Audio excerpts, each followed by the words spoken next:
আপনি বলবেন হুজুর আমার স্ত্রী আমার অবাধ্য, আপনি বলবেন হুজুর আমার সন্তান আমার অবাধ্য, আপনি বলবেন হুজুর আমার বোন আমার অবাধ্য, আপনি বলবেন হুজুর আমার আত্মীয় স্বজনের ভিতরে আমি যেহেতু বড়, আমার আত্মীয় স্বজন আমাকে গার্ডিয়ান হিসাবে আমাকে মানে না, সবাই আমার অবাধ্য।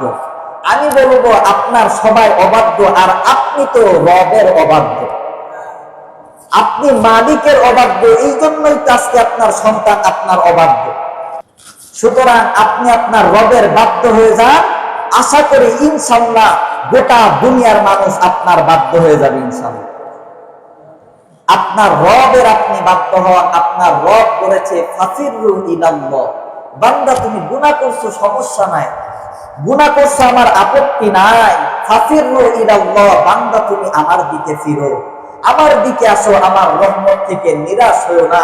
বান্দা তুমি আসো, আমি আল্লাহ ইন্নাল্লাহা ইয়াগফিরুয যুনুবা জামিয়া, আমি আমার বান্দার সারা জিন্দেগীর গুনাহ খাতা মাফ করে দিয়ে জান্নাত দ্বারা ধন্য করব। সুবহানাল্লাহ।